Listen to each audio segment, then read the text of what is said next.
not fair, is it? Not only am I last, but I'm literally standing in the way of cake. I'm never going to win, am I? So, I'm Justin, I'm the end-of-life care facilitator for Mid Yorkshire Hospitals. And at the time of our project, I was the Fast Track Discharge, so the Fast Track Discharge facilitator. I'll tell you a little bit more about that just shortly. Again, in the spirit of being better, not bitter, we were delighted to be runners-up in the Turning It Round category. And I hope that after you've seen my presentation, you will see how we turned it round. Oh, so that's me. So, I mean, read the slides. I'm not going to just read the slides to you, that's just too dull. So, rapid discharge of patients at the end of life was found to be protracted and lengthy. Unnecessary delays, we found no one took responsibility for fast track discharges. So that's just two comments that were written by the Care Quality Commission with regards to our end-of-life care and the fact that we didn't have a rapid discharge pathway at Mid Yorkshire Hospitals. Also, National Care of the Dying audit in 2015 showed that there was a higher incidence of patients dying in hospital in the Wakefield area compared to other areas of the country. So, the average length of stay for our patients who were diagnosed as dying was 13.8 days. And actually, before our project, we looked at people who were diagnosed as dying, and we looked at the discharge process, and we looked on our elderly care wards, and out of the sample that we looked, 80% of those patients died on day 8 in the hospital bed. So the only way was improvement for us. So what did we do? We secured funding from Macmillan and we employed myself, and I was employed as the rapid discharge facilitator, or the fast track discharge facilitator. I'll go into some of this in a bit more detail shortly. We held a rapid process improvement workshop and developed an end-of-life rapid discharge pathway. We developed an end-of-life rapid discharge information leaflet. We implemented a discharge to assess model, so we really cut back some delays there. Our health home care agency were coming into the hospital and assessing our patients, which was adding time onto the process, so we stripped away with that and we had a discharge to assess model. We improved our communications with our pharmacy in generating anticipatory medications and community prescription charts. And we also developed delegated authority at weekends. So the CCG allow us and our discharge nurses to agree fast track continuing healthcare funding at weekends if we've got somebody who we need to move on with continuing healthcare funding. We also implemented a 72-hour standard. So we were saying we wanted anybody who is diagnosed as dying to be discharged within 72 hours. So we held a rapid process improvement workshop. This was using the Mid Yorkshire Quality Improvement System and Methodology, which is based on Virginia Mason methodology and the Toyota production system. So it's really about maximising quality and eliminating waste. Now, during that week, we had all the key players in the room, and we were in a room for a week.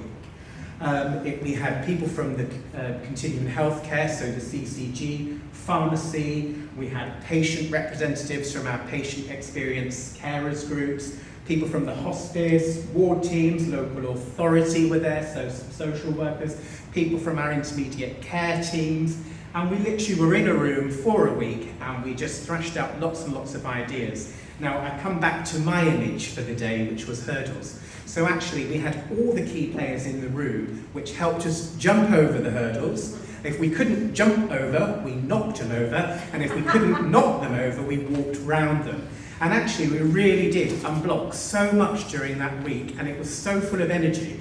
And we got the process and we got the pathway designed.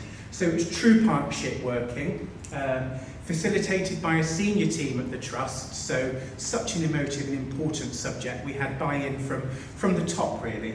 The sponsor for the project was our finance director. The workshop lead was our deputy chief nurse. I was the process owner, so the person that took it out to the wards and to the clinical areas once we devised the rapid discharge pathway. And what we did after the week was we trialled it on our elderly care ward, so it was a clinical area, and we looked at the processes in 30-day cycles, jumping over hurdles as we came to them or knocking them down. So we improved communication with pharmacy and we developed an online prescription chart. So, one of the delays was waiting for clinical medical staff to fill out prescription charts and things. So now they are pre-filled out, when the anticipatories are quite standard. That saved some time. We developed an information leaflet which we give to patients and families just to let them know about all of the different services and agencies out there with all the relevant information that they may need. Just also to say, just within my role, so we employed a fast track facilitator, and actually my role is just to have very meaningful conversations with patients and families. And you can't face things until you truly know what you're facing, and that's palliative care for me. It's good communication. I develop relationships with families at such a difficult time, and I can signpost them to various different agencies. I've also developed lots of really strong working relationships with nursing homes. I support families or supported families in looking for nursing homes and looking for preferred places of care as well. So the outcomes of the initiative were we standardised the discharge process. We improved patient care and staff experience. Patients are achieving their preferred place of care and death. Now, the project was just at our Pinderfield site, and we worked very closely just with our Wakefield CCG. There was a reduction in complaints being received, and our average length of stay came down to 21.35 hours if you were diagnosed as dying. So that for me is the part that makes me have goosebumps, because we've proved that we've turned it round. But also, and you can't really see this, but part of my job is to case manage people who are actively dying. And a lot of these figures here are 6.5 hours, 7 hours, 5 hours. I think one of my records is getting somebody home within 4 hours. So it really is relevant, because we really are identifying patients who are dying, and we are getting them home within the same day. This information and data was collected in 2018. So just before I came today, I did look at the last 20 fast track discharges for patients who needed to be at home very quickly, and our average was 11.7 hours. So we're still smashing the target. And that really is partnership working, and that really is having somebody who's key and coordinating and really taking ownership of those discharges. So we've had some lovely staff and public experience. We've had some great feedback. The discharge leaflet that we hand out to patients and families, we've also got an easy read version which we designed in conjunction with our patient experience group for learning disabilities and cognitive impairment. So additional outcomes, reduction in the length of hospital stay and readmission, absolutely. When I audit my patients, looking at the 20 discharges just recently and that average of 11.7 hours, I can tell you that all 20 of those patients died within 72 hours of being where they wanted to be.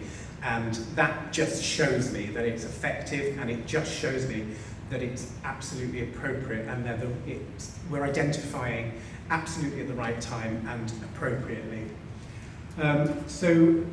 Reduction in length of stay, that's got associated cost savings. The currency ideally sounds a bit cliche, but it's time, it's not money, but people love cost savings. We have released time to care because I'm case managing complex cases. We've improved ward staff experience, training and support. We've definitely improved multi-agency working, and we've improved clarity and coordination of systems. The future, so I'm now the end-of-life care facilitator 2 years on, but the project has grown. We were just based at Pinderfields, so the project was just there. And the business plan was that we would make this role substantive, and I'm really pleased to say that it has been. And a fabulous nurse from Wakefield Hospice is joining me on the 5th of November, and she's going to move this project forward. We're making it equitable across our other hospitals, so we've got Dewsbury Hospital, we've got Pontefract Hospital, so we're going to work with other CCGs, Leeds CCG perhaps, North Kirkley CCG, and just look at the process really for those CCGs, but also to make things equitable across all of our 3 hospitals. Sustainability, as I say, we've now got a substantive full-time fast track facilitator. And so that's great. Education, I roll out an education programme, end-of-life care facilitator anyway, with regards to educating about end-of-life care, but certainly an education programme to our discharge teams and our ward teams.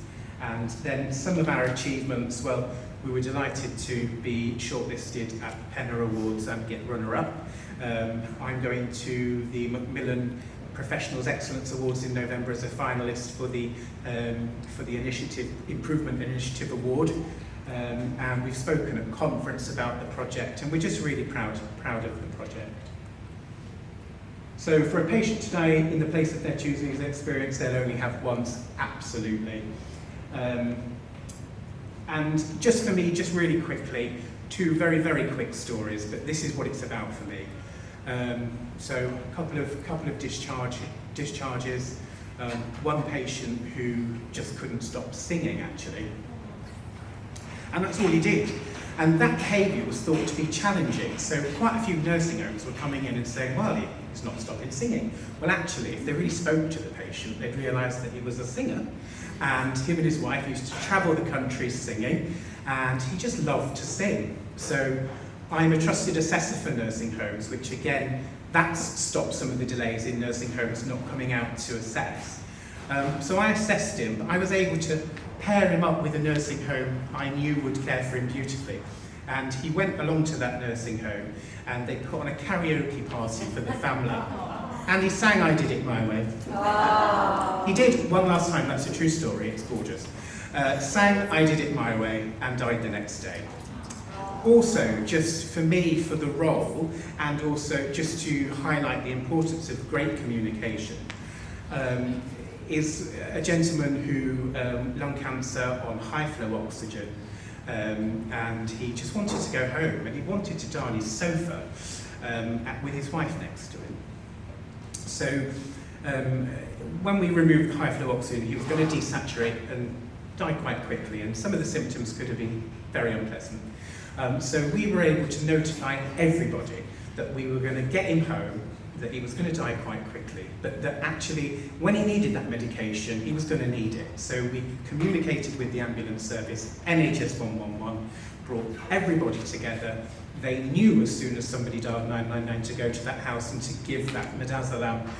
And he went home and died within 8 hours on his sofa next to his wife. So we are, and rip up the rule book when it comes to end-of-life care. I'm not saying every rule, but you know, he went home, he was on his sofa, that's what he wanted, and that just for me is everything, because that's the role and that's the project.